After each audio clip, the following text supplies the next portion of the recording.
Good afternoon everybody. I welcome you all in today session. English grammar की class है हमारी और last class में हम लोगों ने डिस्कस किया था phrases. Today we will talk about clauses. जो नेक्स्ट टॉपिक है उसको कैरी ऑन करेंगे and today we will study clauses.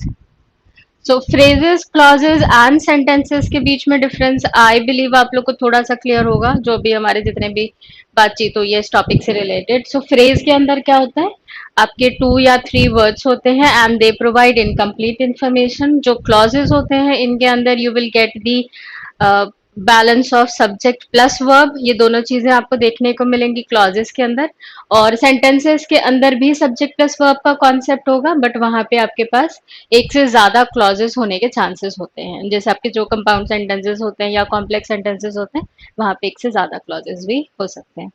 Same क्या है, मेन क्लॉज और सिंपल सेंटेंस ये एक बराबर होते हैं। ठीक है, तो आज हम लोग इसके बारे में जानेंगे, क्लॉजेस के बारे में जानेंगे, क्या होते हैं क्लॉजेस, कैसे आप उनको पहचान सकते हो and how many types are there. जैसे जो मेन डिवीजन है उसके बाद एक कैटेगरी के अंदर सब डिवीजन भी है, तो उन सारी चीजों के ऊपर हम लोग फोकस करते हुए चलेंगे।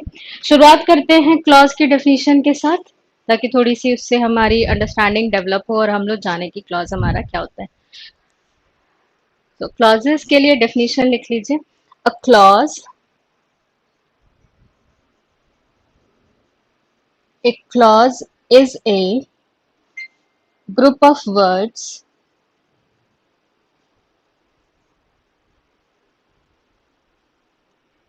that includes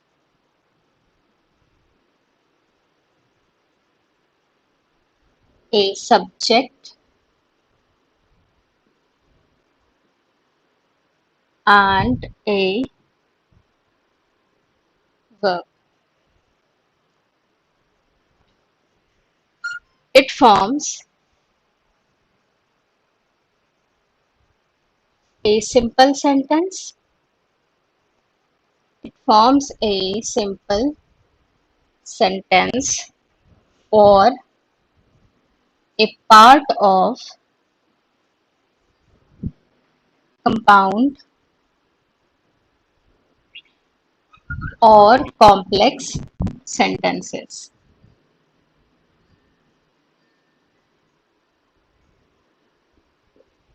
तो दोनों चीजें जो मैंने अभी आपको बताई, दोनों चीजें आपके डेफिनेशन के अंदर मेंशन है। पहली क्या बात कि ये किससे बना होता है, includes a subject and a verb.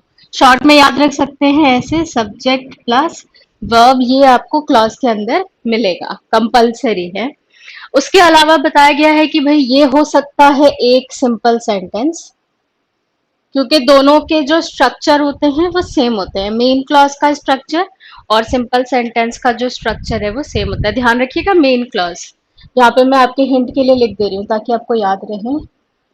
Main clause is equal to simple sentence, या फिर ये पार्ट हो सकता है किसका, कंपाउंड सेंटेंस का या कॉम्प्लेक्स सेंटेंस का। ठीक, इन दोनों के बीच क्या है, कंपाउंड के अंदर आपको एक मेन क्लॉज मिलेगा और एक और मेन क्लॉज मिलेगा। दो मेन क्लॉजेस जुड़े होंगे कंपाउंड सेंटेंस के अंदर। नेक्स्ट क्लास में हम लोग पढ़ेंगे, जब डिस्कस करेंगे सेंटेंसेस तब इसके ऊपर बात होगी, पर अभी भी एक हल्का सा आपको हिंट दे दे रही हूँ ताकि दिमाग में रहे आपके ये इन्फॉर्मेशन।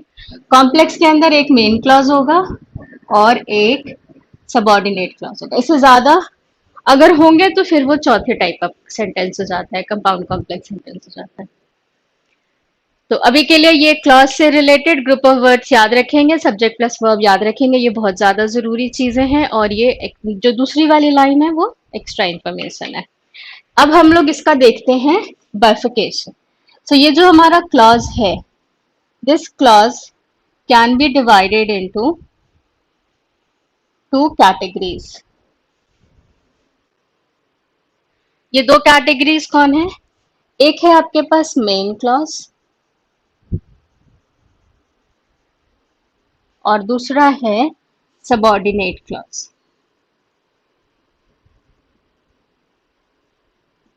मेन क्लॉज और सबऑर्डिनेट क्लॉज, मैं ये दोनों टर्म्स के साथ आपको क्लास के अंदर पढ़ाऊंगी, but these are not the only terms used for these types. आपके पास जो किताबें होती हैं या जो कंटेंट होता है इंटरनेट पे अवेलेबल, तो कुछ एक ऐसे टर्म्स होते हैं जो इनके अलावा भी यूज किए जाते हैं, मैं वो आपको बता दे रही हूँ, ध्यान रखिएगा। पर हम लोग जो क्लास के अंदर डिस्कस करेंगे मेन और सबऑर्डिनेट वाले टर्म के साथ डिस्कस करेंगे। So main clause is also known as independent clause,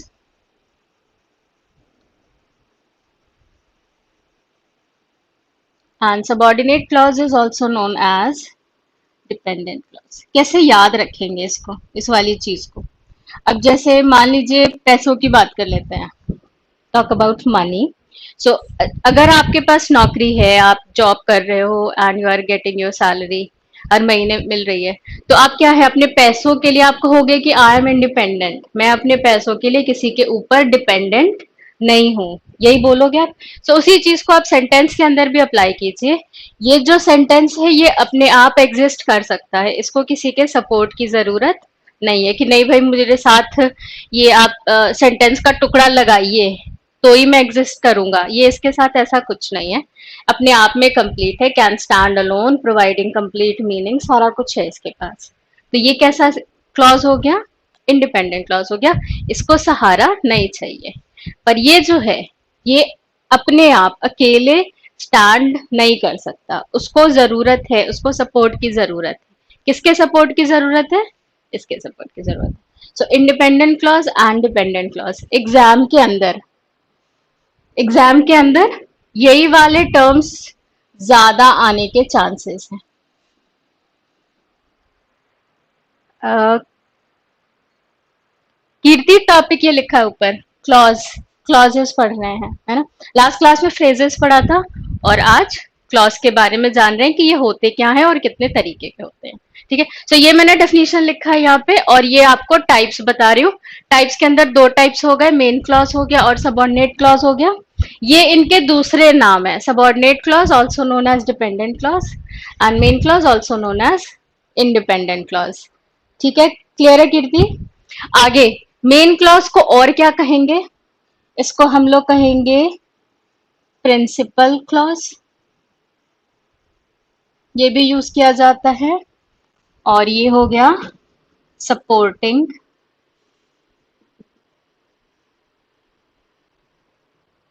और बहुत ही रेयर, मतलब शायद ही कभी आपके सामने आए, इसके लिए टर्म यूज किया जाता है alpha clause and this one is beta clause. पर ये रेयर है, मतलब शायद किसी बुक में देखा था मैंने। सो अल्फा बीटा क्लॉज आपके लिए जरूरी है, इंडिपेंडेंट और डिपेंडेंट याद रखना, ज्यादातर केसेस में एग्जाम में यही वाला टर्म आपके सामने आएगा। आपके पास एक सेंटेंस दे देंगे, सेंटेंस के अंदर एक हिस्सा अंडरलाइन कर देंगे और पूछेंगे कि आप ये बताइए ये कौन सा क्लॉज है, ठीक, या कौन से टाइप का सेंटेंस है। और उस क्वेश्चन को सॉल्व करने के लिए फिर आपको क्लॉज आना चाहिए, दोनों टॉपिक को, कौन सा क्लॉज है बताने के लिए आपको क्लॉज आना चाहिए और कौन से टाइप का सेंटेंस है ये जानने के लिए भी आपको क्लॉज आना चाहिए, दोनों केसेस में। So I am removing these three names जो यहाँ पे मैंने एडिशनल बताए हैं, और हम लोग कंटिन्यू करेंगे अपने मेन और सबऑर्डिनेट के साथ।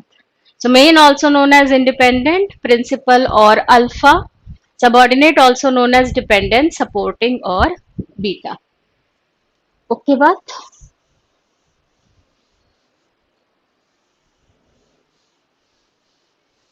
दोनों के बीच का डिफरेंस जैसे मैंने अभी आपको बताया, main clause, this can stand alone, अपने आप एग्जिस्ट कर सकता है। Subordinate clause can not stand alone, इसको सपोर्ट की जरूरत है, ये अकेले स्टैंड नहीं कर सकता है। अब कुछ सेंटेंसेस देखें। तो यहाँ पे देखिए,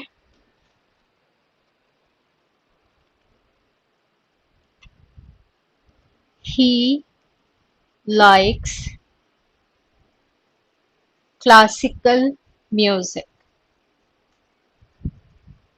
second sentence, the police rescued several children.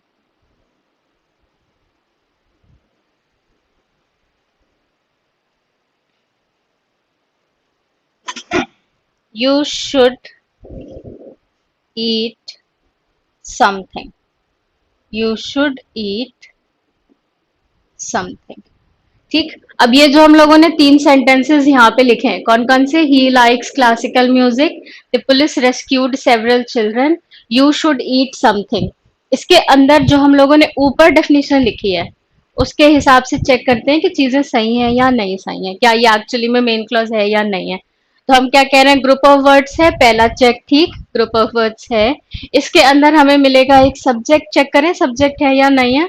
सो पहले केस में हमारे पास सब्जेक्ट क्या है, ही, दूसरे केस में द पुलिस, तीसरे केस में यू, तीनों केस में हमारे पास क्या है, सब्जेक्ट है डन। और हमने तीसरी बात क्या पढ़ी कि इसके अंदर होगा एक verb.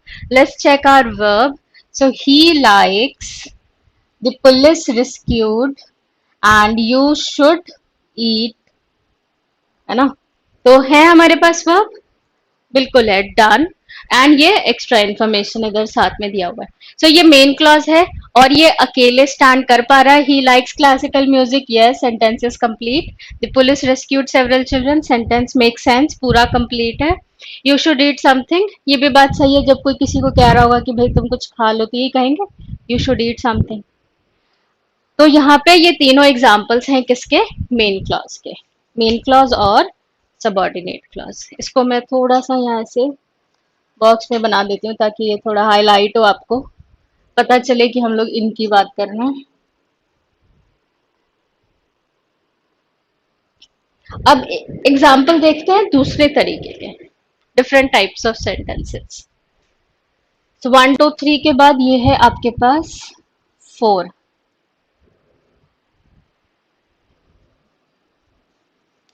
If it rains, close all the windows. If it rains, close all the windows. While sleeping on the bus, while sleeping on the bus, he lost his wallet. While sleeping on the bus, he lost his wallet. 6. The boy who likes to play a lot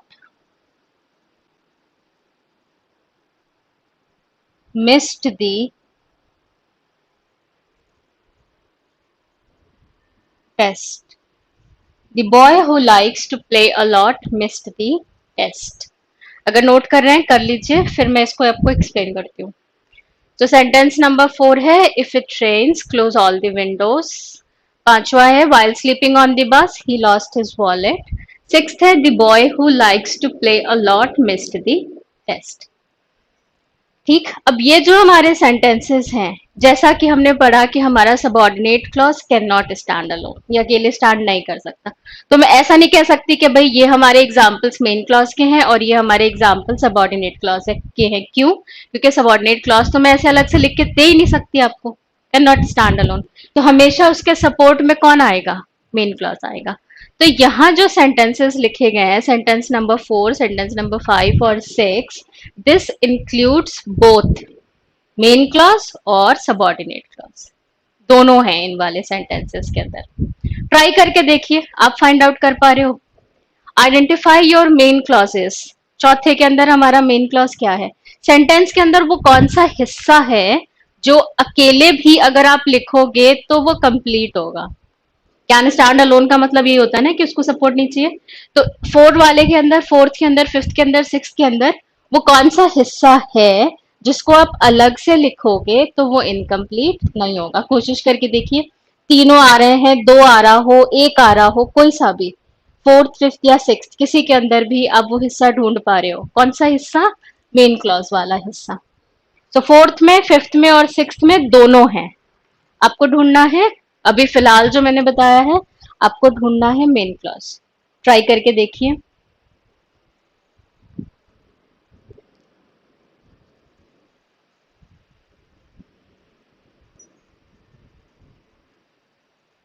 मेरे ख्याल से थोड़ा बहुत idea लग रहा होगा, देखें जब तक आपके कमेंट्स आते हैं। सो फोर्थ के अंदर ये एक कंडीशन सॉर्ट ऑफ है कि अगर बारिश हुई देन ये वाला काम करना। अब अगर मान लीजिए मैं ये हिस्सा यहां से ऐसे हटा दूं, सिर्फ इतना आपको दिखाई दे रहा है, क्लोज ऑल द विंडोज। सो कोई भी घर के अंदर पेरेंट्स हैं या क्लास के अंदर टीचर हैं, छोटे अपने जो स्टूडेंट हैं क्लास के अंदर, उनको कह रहे हैं कि क्लोज ऑल द विंडोज। बोला जा सकता है कि भाई सारी खिड़कियां बंद कर दो। ऐसा नहीं है कि आप ये हिस्सा नहीं बोलोगे तो ये वाला हिस्सा एग्जिस्ट नहीं कर सकता। तो close all the Windows can stand alone. ये क्या हो गया? ये हो गया हमारा यहाँ पे main clause. Close all the Windows, ये क्या हो गया? Main clause. ठीक। दूसरा सेंटेंस देखिए। While sleeping on the bus, he lost his wallet. While sleeping on the bus, he lost his wallet. कौन सा हिस्सा अकेले स्टैंड कर सकता है? ये यहां से, ही लॉस्ट हिज वॉलेट।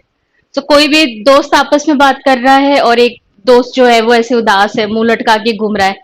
किसी ने पूछा क्या हुआ भाई, क्यों उदास है? तो जवाब आ सकता है ही लॉस्ट हिज वॉलेट। अकेले स्टैंड कर सकता है ये information. This is main clause. ठीक। सिक्स्थ में, the boy who likes to play a lot missed the test. ऐसे वाले थोड़ा सा कंफ्यूज करते हैं हमें। यहां पे हमारा मेन क्लॉज क्या है? The boy missed the test. ये हिस्सा अकेले स्टैंड कर सकता है। कौन सा हिस्सा? The boy missed the test. और इसके बीच में हमने ऐड करा है हमारा सबऑर्डिनेट क्लॉज। तो ये है मेन क्लॉज। दीपमाला आप बता रहे हो? जी, करेक्ट है, बिल्कुल सही है। बाकी लोग भी कोशिश कीजिए भाई, क्लास तो बहुत लोग देख रहे हैं। तो इफ इट रेन्स, ये क्या हो गया? ये हो गया हमारा सबऑर्डिनेट क्लॉज। ये अकेले, सिर्फ इतना मैं लिखूं, अगर कोई आपसे कहे कि बारिश होगी तो बस इतना ही, तो आप रुके रहोगे अभी भी कि हाँ मतलब क्या करना है उसके बाद, है ना? वाइल स्लीपिंग ऑन दी बस, बस में सोते हुए। What next? रुका हुआ है बंदा कि अभी आप अपनी बात पूरी करोगे। तो ये है सबऑर्डिनेट क्लॉज।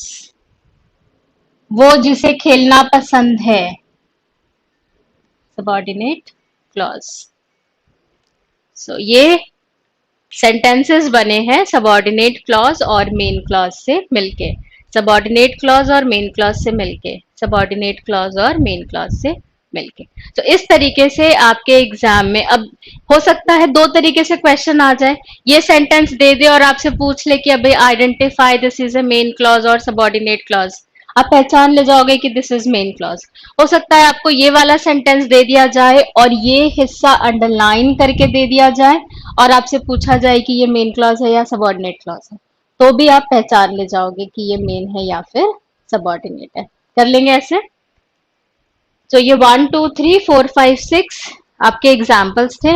एक देती हूँ, देखती हूँ आप कर पाते हो या फिर नहीं।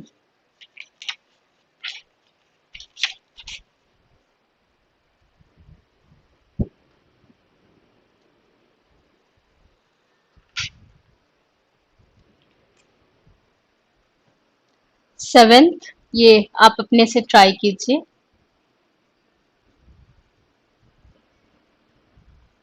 The students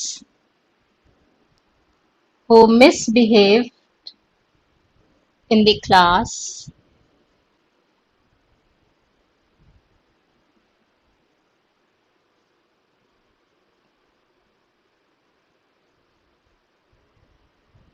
were suspended. Try कीजिए।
Okay, the students were suspended is main clause. देखिए, द स्टूडेंट्स वर सस्पेंडेड, ये आप कह रहे हो कि दिस इज मेन क्लॉज. सही बात है, बिल्कुल करेक्ट है. एंड जो हमारे पास यहाँ पे दिया गया है, who misbehaved in the class, ये हिस्सा क्या हो जाएगा? This is subordinate clause. Chhaya, सही है, करेक्ट आंसर. तो ये बात हो गई हमारी मेन क्लॉज की और सबऑर्डिनेट क्लॉज की. अब नेक्स्ट स्टेप में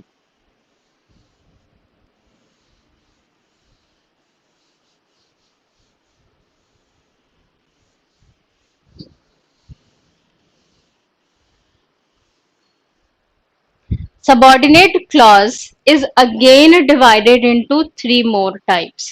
ये जो हमारा subordinate clause है, ये इसके बाद again divided into three types. कौन कौन सा? Noun clause, adjective clause, adjective या adjectival दोनों तरीके से बोला जाता है, and adverb या adverbial, एडवर्ब या फिर एडवर्बियल, दोनों तरीके से टर्म यूज किए जाते हैं.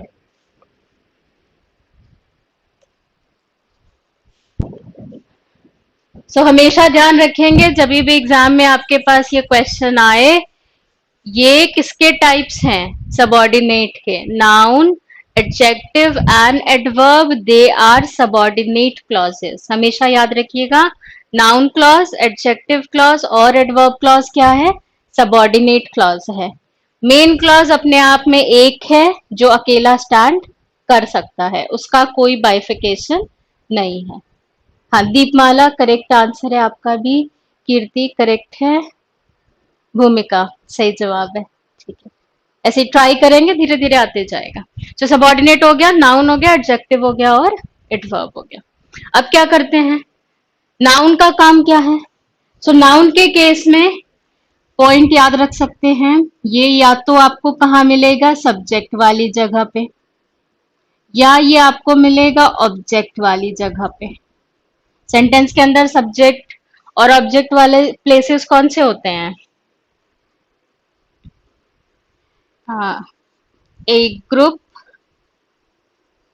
of boys broke our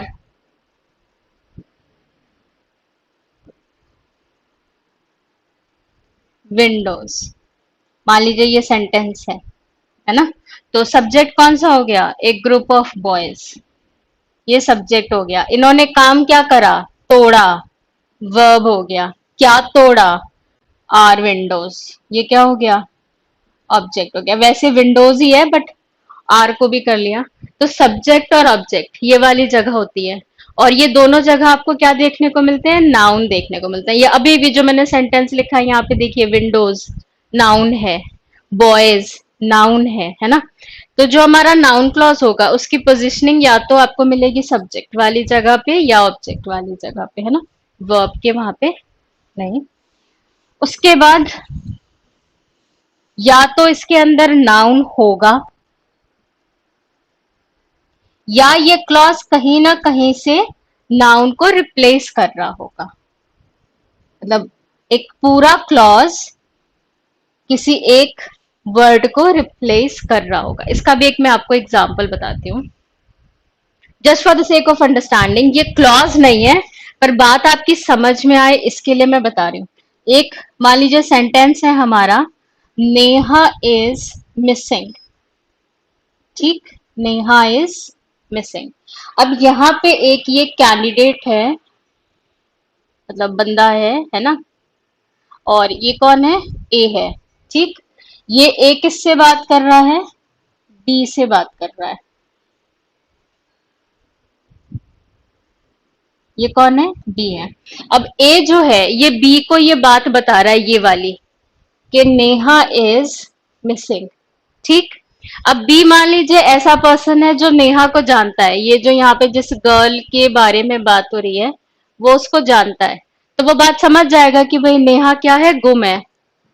मतलब थोड़ा सैड नो इन्फॉर्मेशन है, बट हम लोग उस पर नहीं जाते हैं। सो नेहा इज मिसिंग। अब मानते हैं कि ये जो बी है ये नेहा को पर्सनली नहीं जानता, वो नहीं जानता कि वो जो लड़की है वो कौन है या क्या है, और उसका नाम नेहा है, वो सब उसको नहीं मालूम। पर फिर भी इनके बीच में बात हो रही है, तो ये क्या कहता है यहाँ पे? सेकेंड टाइम वो क्या बोलेगा? One of my close relatives is missing। वो कह रहा है भाई क्यों उदास हो? तो वो कह रहा है one of my close relatives is missing. अब ये जो पूरा मैंने यहाँ पे लिखा one of my close relatives, ये एक तरीके से किसकी जगह पे लिखा गया है? कमेंट करके बताइए। ये जो इन दोनों दोस्तों के बीच में बात हो रही है, ए और बी के बीच में बात हो रही है, और ये पहला वाला सीधे इतना नहीं बोल पा रहा है, क्यों? क्योंकि बी को नहीं मालूम नेहा कौन है। तो इसने इस वाले सेंटेंस की जगह क्या बोला है? ये वाला सेंटेंस बोला है, one of my close relatives is missing. तो ये जो पूरी बात है one of my close relatives, ये किसकी जगह पे बोली गई है? कौन से वर्ड की जगह पे बोली गई है? नेहा की जगह पे, है ना, कि मेरे नजदीक के रिश्तेदारों में से एक, one of my close relatives. तो अब ये जो रिप्लेस करा मैंने, ये जो हिस्सा आपको दिख रहा है, ये किसको रिप्लेस करा है इसने? इस वन वर्ड को। और वो वन वर्ड क्या है? नाउन है। तो इसी तरीके से आपके सामने क्लॉज आएगा, और वो जो क्लॉज है वो कहीं ना कहीं एक नाउन को रिप्लेस कर रहा होगा, या वो उसके अंदर नाउन होगा, या वो सब्जेक्ट की जगह होगा, ऑब्जेक्ट की जगह होगा। इन्हीं में से कुछ एक चीजें आपको हेल्प करेंगी पहचानने में कि ये हमारा नाउन क्लॉज है ना। बहुत ऐसे एग्जैक्ट डेफिनेशन नहीं है, क्योंकि हर सेंटेंस की अपनी अपनी कहानी होती है, हमें दिमाग लगाना पड़ता है कि भाई हो क्या रहा है इस वाले सेंटेंस के अंदर। But somehow these hints will help you, ये आपको थोड़ी सी हेल्प करेंगे नाउन को पहचानने में। ठीक है, अब एग्जाम्पल्स करेंगे ताकि ये समझ में आए। अब एडजेक्टिव का काम क्या होता है? डिस्क्राइब नाउन, यही होता है एडजेक्टिव का काम, नाउन के बारे में बता रहा होता है। अब जैसे अगर मैंने यहाँ पे लिखा है ब्लू कार, है ना, फास्ट, तो छोड़िए, एंड अमेरिकन कार। तो अब ये जो दो वर्ड है ब्लू और अमेरिकन, ये किसको डिस्क्राइब कर रहा है? कार को डिस्क्राइब कर रहा है। तो ये क्या हो गए? एडजेक्टिव हो गया। ब्लू एडजेक्टिव हो गया, अमेरिकन एडजेक्टिव हो गया, है ना। Big chair, reading chair,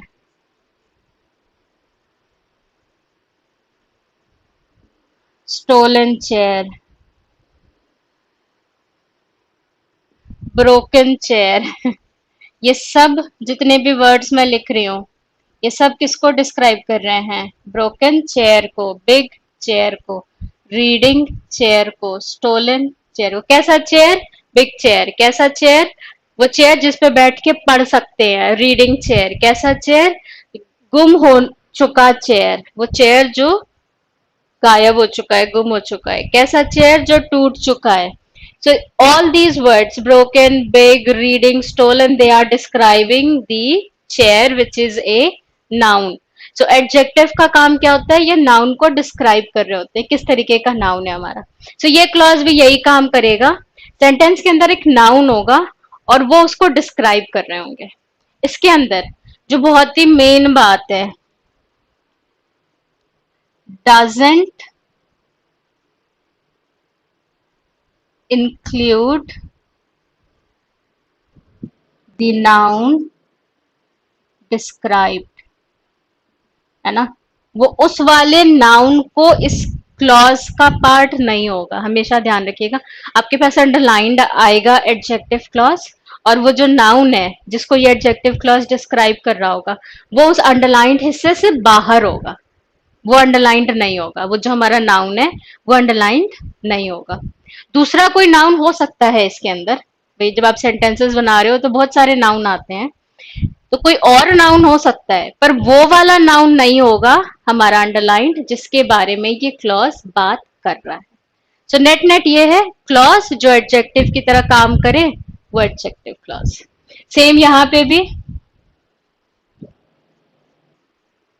describes a verb और एडजेक्टिव और अनदर एडवर्ब। अब एडवर्ब के हिस्से ये तीन काम है, मेजर ये तीन काम है, उसमें भी सबसे ज्यादा आपको एग्जाम्पल्स वर्ब वाले मिलेंगे। ज्यादातर वो डिस्क्राइब कर रहा होगा किसको, वर्ब को। कभी कभी एडजेक्टिव वाले एग्जाम्पल्स भी मिल जाएंगे, एडवर्ब वाले बहुत कम मिलेंगे, मतलब एकदम रेयर।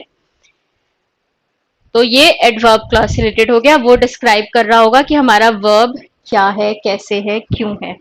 यहाँ पे एक आपको चीजें याद रखनी होंगी, वो मैं आपको लिखवा देती हूँ।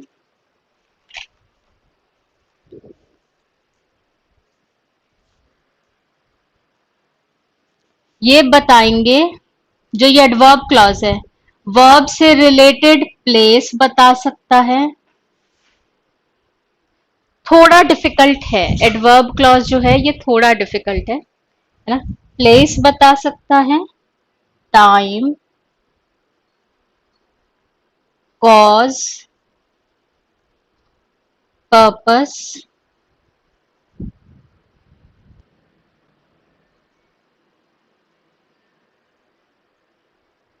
और कंडीशन। और इसीलिए ये थोड़ा सा डिफिकल्ट है, क्योंकि ये एक चीज के ऊपर बात नहीं करेगा। हो सकता है ये वर्ब से रिलेटेड प्लेस बताए कि इस जगह पे वर्ब हो रहा है, इस जगह पे वर्ब होगा, या टाइम बताए कि इस समय वर्ब होगा या हो चुका है। कॉज बता सकता है कि इस कारण की वजह से ये वर्ब हो रहा है, या पर्पस बता सकता है, या फिर कंडीशन बता सकता है एडवर्ब के अंदर। सो ये मतलब मैंडेटरी नहीं है याद रखना, पर कहीं ना कहीं अपने दिमाग में ये रखिए कि देयर विल बी वेरिएशन, किसमें, एडवर्ब के अंदर।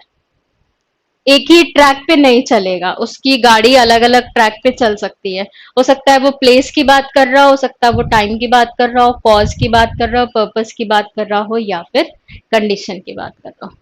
इसको सबको इतना, ये जितना मैंने बताया इसको दिमाग में सेट कीजिए, फिर हम लोग करेंगे sentences. Subordinate clauses. Subordinate clause can be again a noun clause or an adjective clause or an adverb clause. Noun clause होगा तो subject object वाली position पे हो सकता है, noun उसके अंदर हो सकता है, या noun की जगह पे लिखा हुआ हो सकता है। Adjective ये किसी नाउन को डिस्क्राइब कर रहा होगा, और वो जिस नाउन को डिस्क्राइब कर रहा होगा वो इसके अंदर इंक्लूडेड नहीं होगा। एडवर्ब क्लॉज वर्ब को डिस्क्राइब कर सकता है, एडजेक्टिव को कर सकता है, एडवर्ब को कर सकता है, और वेरिएशन होंगी, हो सकता है कभी वो प्लेस के बारे में बात करे, कभी टाइम के, कभी पर्पस के, कभी कंडीशन के, और कभी कॉज के।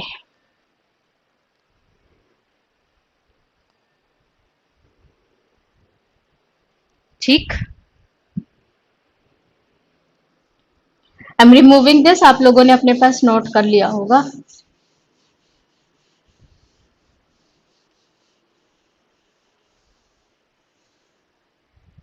तो अब हम लोग वैसे बात कर रहे हैं किसके बारे में, सबऑर्डिनेट क्लॉज के बारे में।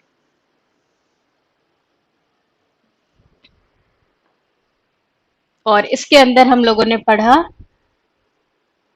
Type can be noun, type can be adjective, and type can be adverb, noun clause, adjective clause और adverb clause। अब क्या करेंगे, sentences। और sentences के साथ हम लोग देखते हैं कि हम लोग पहचान पा रहे हैं या फिर नहीं पहचान पा रहे हैं। ओके, तो हमारे पास सेंटेंस है first one, since he has long hair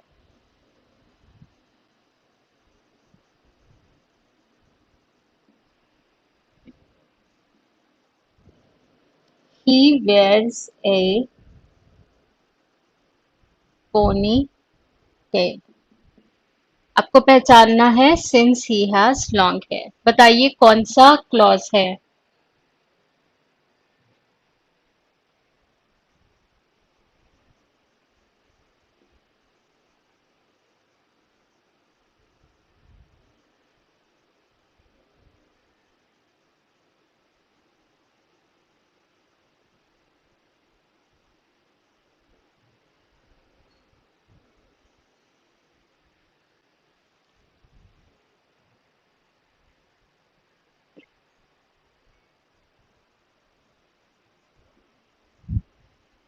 Pizza, which most people love,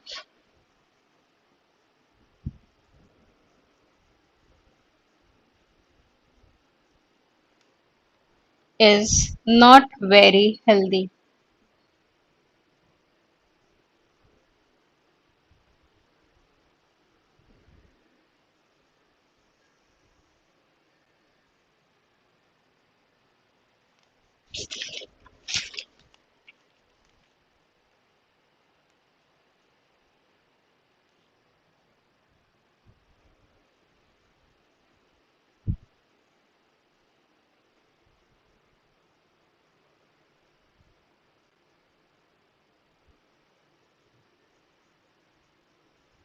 Grandpa remembers the old days when there was no television।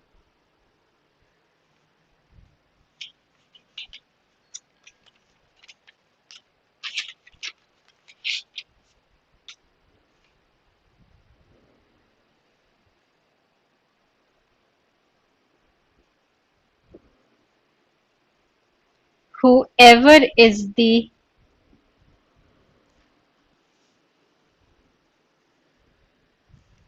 whoever is the last one to leave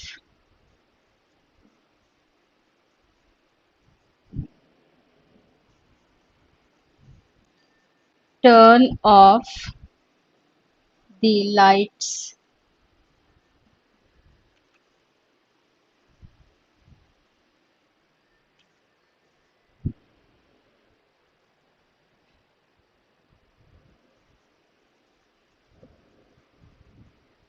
wherever there is music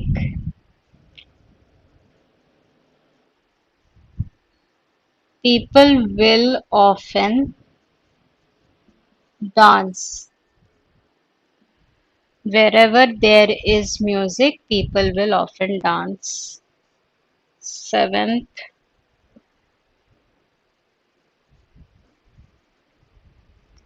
after the homework is done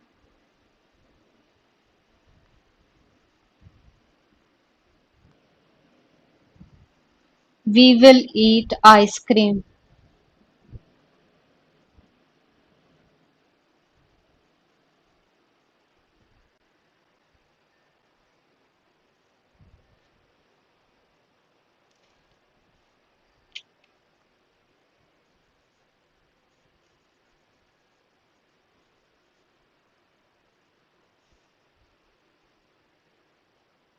Those people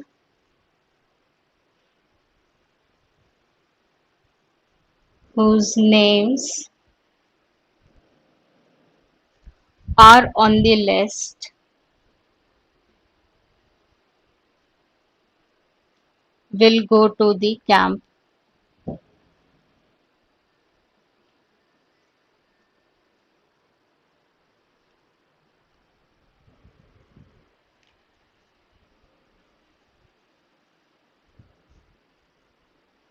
ठीक है। सो ये है हमारे सामने 8 sentences and try to identify कि कौन सा वाला कौन है। यहाँ पे मैंने कोई सा भी आपको मेन क्लॉज नहीं दिया है।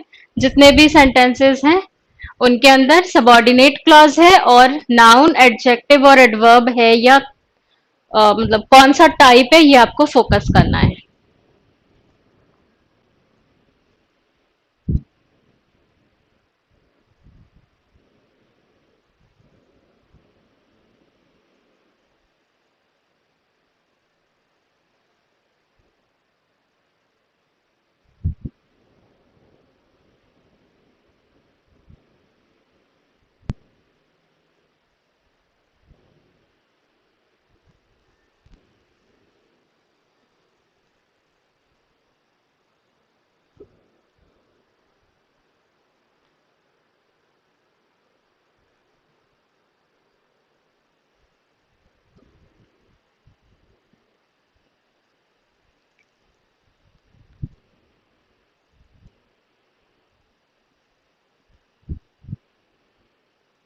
ठीक, चेक करें आंसर्स।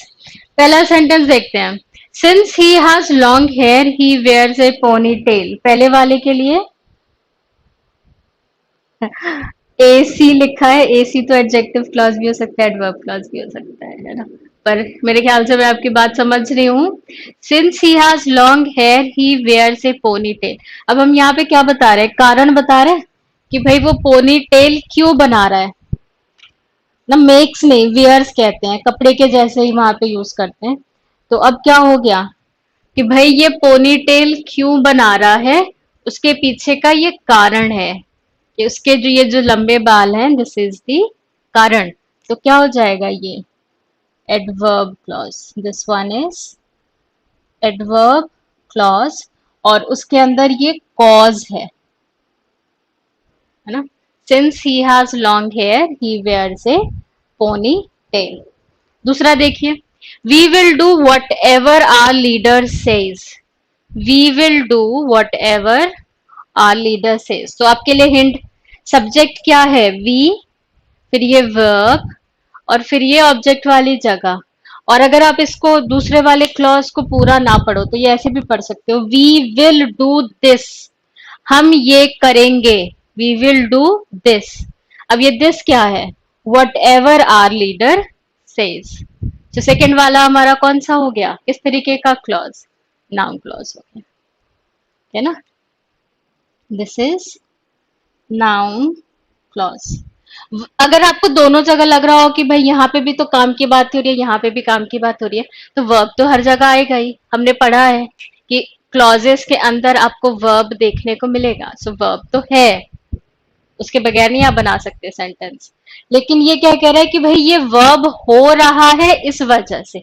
अगर उसके बाल बड़े नहीं होते तो वो पोनीटेल नहीं बनाता, इसलिए वो पोनीटेल बना रहा है। क्यों, क्योंकि उसके बाल बड़े हैं।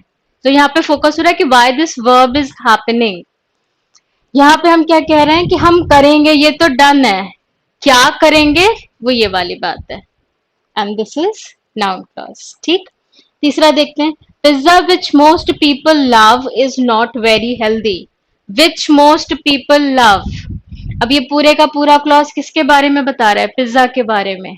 पिज्जा जिसे ज्यादातर लोग पसंद करते हैं। मोस्ट पीपल लव किसके बारे में, पिज्जा के बारे में। पिज्जा क्या है, नाउन है।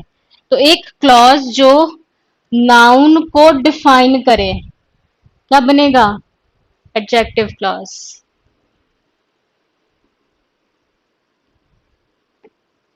अग्री कर रहे हैं। चौथा देखिए, grandpa remembers the old days when there was no television. अब देखिए ये यहाँ पे ये जो आपका नाउन है ये एडजेक्टिव से बाहर है ना, उसके अंडरलाइंड से बाहर है। Grandpa remembers the old days when there was no television. So grandpa हैं, याद कर रहे हैं पुराने दिन। और वो जो पुराने दिन हैं ये डेज, उससे रिलेटेड क्या बताया जा रहा है, when there was no television, वो वाले दिन जब टेलीविजन नहीं था।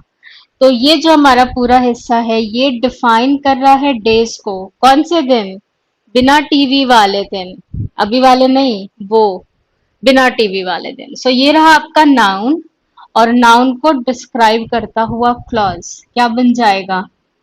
Adjective clause. Whoever is the last one to leave, turn off the lights. Whoever is the last one to leave, turn off the lights. So हमें नहीं पता आखिर में कौन जाएगा. रोहित जाएगा, श्याम जाएगा एंड मोनिका जाएगी, नहीं मालूम हमें. तो क्या करेंगे भाई? जो भी लास्ट में जाएगा वो क्या क्या कर देना? Turn off the lights. अब ये जो लास्ट में जाएगा वो कौन होगा? Person, noun. नाउन की जगह लिख रहे हैं हम लोग ना, whoever is the last one to leave. Subject की जगह पे है और सब्जेक्ट का नाम हमें नहीं मालूम. हमें नहीं मालूम कौन जाएगा, मोनिका या श्याम या रोहित. तो हमने ये लिखा है, this is noun.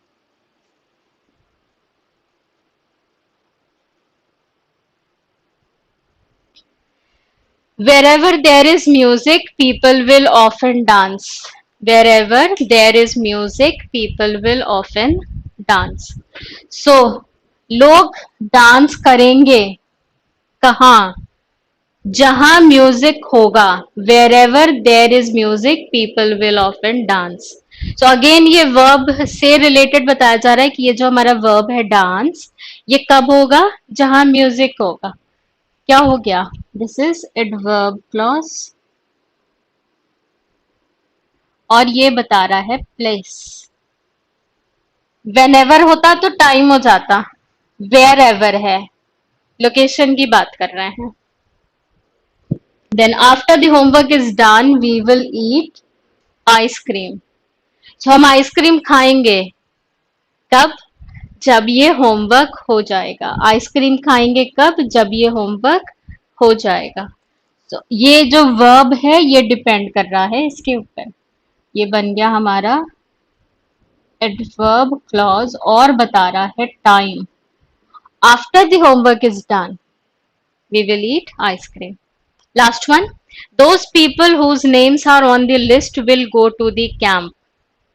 Those people whose names are on the list will go to the camp. तो ये पूरे का पूरा किस पे फोकस कर रहा है? लोग जिनके नाम लिस्ट में है. Whose names are on the list. So describing this noun क्या बन जाएगा? Adjective clause. तो इस तरीके से आप पहचान सकते हैं अपने गिवन सेंटेंस के अंदर कि वो हमारा कौन से तरीके का क्लॉज है. फिर से याद करते हैं. क्लॉज सब्जेक्ट प्लस वर्ब उसके अंदर हमें देखने को मिलेगा. ठीक. और ये आपका simple sentence equal to main clause हो सकता है या फिर ये कंपाउंड और कॉम्प्लेक्स का पार्ट हो सकता है. दो तरीके के हमारे क्लॉजेस हो गए, मेन क्लॉज और सबऑर्डिनेट क्लॉज. सबऑर्डिनेट क्लॉज के अंदर और तीन बाइफिकेशन हो गया, नाउन, एडजेक्टिव और एडवर्ब. और हमने उसको समझा था पहले कि वो कैसे आप पहचानोगे, और यहाँ पे हमने एक्चुअली में कुछ सेंटेंसेस के अंदर प्रैक्टिस करा है. मैं इससे रिलेटेड प्रैक्टिस शीट अपलोड करवा दूंगी जहाँ पे आपके कुछ ये 20-25 सेंटेंसेस होंगे और आंसर की भी होगी. और अपने आप से आप ट्राई कीजिएगा कि आप फाइंड आउट कर पा रहे हो या नहीं कर पा रहे हो, है ना. तो आपके पास थोड़े से ज्यादा सेंटेंसेस होंगे. फिलहाल कोई डाउट है पूछ सकते हैं. कोई चीज नहीं समझ में आ रही हो या कहीं दिक्कत आ रही हो, इसमें से कोई सा पॉइंट नहीं समझ में आया हो, कोई डाउट है पूछ लीजिए टॉपिक से रिलेटेड, या इससे पहले हम लोगों ने फ्रेज पढ़ा है, पार्ट ऑफ सेंटेंस पढ़ा है, कहीं कोई डाउट?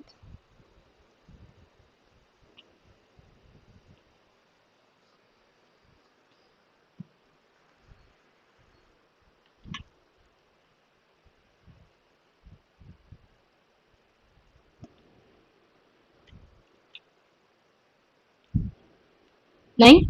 तो अब हम लोग करते हैं थोड़ी सी वोकैबुलरी. सो वोकैबुलरी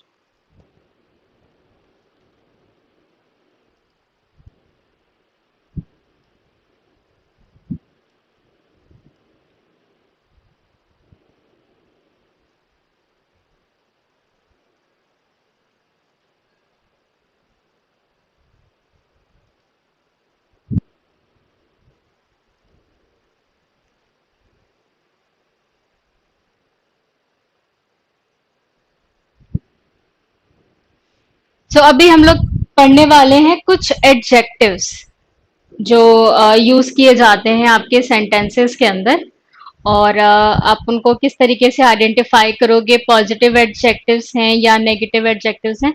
आज का जो टॉपिक है इंग्लिश वोकैबुलरी के अंदर, ये किस चीज के ऊपर है, एडजेक्टिव्स के ऊपर है। और ये कौन से एडजेक्टिव्स हैं, बिहेवियर एंड ट्रेट्स हैं, बिहेवियर एंड ट्रेट्स। ठीक, तो इसमें जो हमारा सबसे पहला वर्ड है वो है ब्लंट। सबसे पहला वर्ड कौन सा है, ब्लंट। अब अगर मान लो जो हमारा ये जो पर्सन है ये ब्लंट है, इसका मतलब क्या होता है, दे से व्हाट दे रियली थिंक। जो भी उनके दिमाग में होता है वो उसको बोल जाते हैं, दे से व्हाट दे रियली थिंक। अगर वो इम्पोलाइट हो कि मतलब दूसरे को बुरा लग रहा है या दूसरे उससे हर्ट हो रहे हैं, इससे कोई मतलब नहीं होता। जो ब्लंट पर्सन है वो क्या करता है, दे से व्हाट दे रियली थिंक, उनको जो भी सही लगता है वो उसको तुरंत बोल जाते हैं।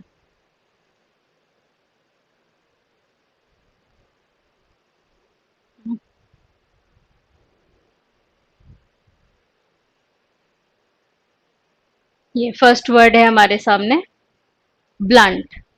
तो अगर कोई ब्लंट होता है, मैं एक काम करती हूँ, मैं आप लोग के साथ लिंक भी शेयर कर लेती हूँ।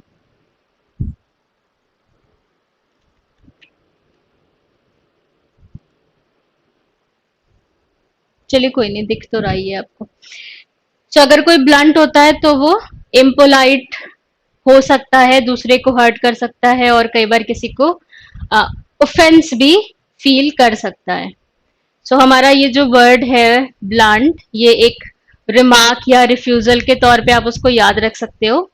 और एग्जाम्पल देखें, to be blunt I think that what he did was cowardly and pathetic. To be blunt I think what he did was cowardly and pathetic.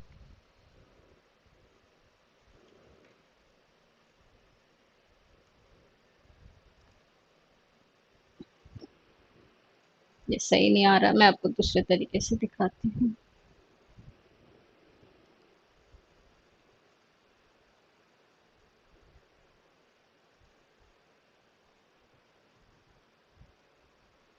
मेरे ख्याल से ये शायद दिखाई दे आपको, देखते हैं।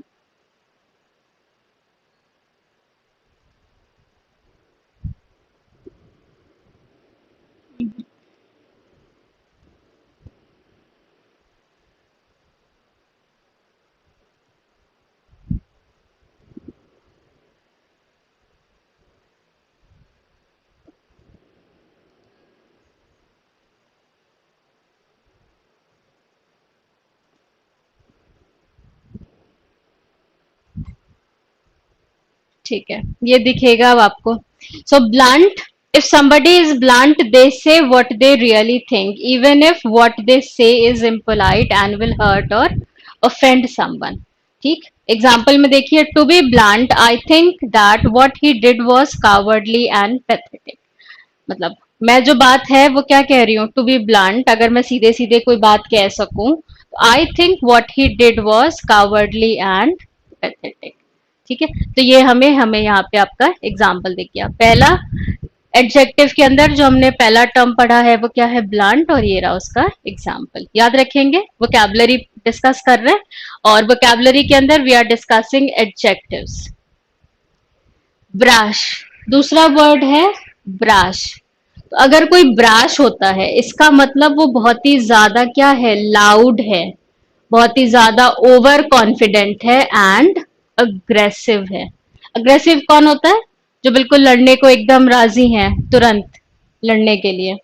So if somebody is brash, they are annoyingly loud, overconfident and aggressive। Example देखिए, that TV presenter is far too noisy and brash for my liking। वो जो टीवी प्रेजेंटर है वो क्या है, बहुत ही ज्यादा नॉइजी है और ब्राश है। ब्राश मतलब बहुत जोर जोर से बोलना, लाउड, बहुत ही ज्यादा अपने अंदर कॉन्फिडेंट होना कि हाँ जो मैं बोल रहा हूँ, मैं ही सोच रहा हूँ वही सबसे ज्यादा सही है, एंड अग्रेसिव होना, लड़ने को बिल्कुल राजी है। That TV presenter is far too noisy and brash for my liking. पहला हमने क्या पढ़ा, ब्लंट, सीधे सीधे जो बोल देगा बिना ये कंसिडर किए हुए कि सामने वाले को बुरा लगे। एंड दूसरा जो ब्रश है वो तो बोल ही खराब रहा है। फिर calculating, next word here is calculating. If somebody is calculating, they get what they want by careful and clever planning without caring about anyone else. जो लोग कैलकुलेटिंग होते हैं वो क्या होते हैं,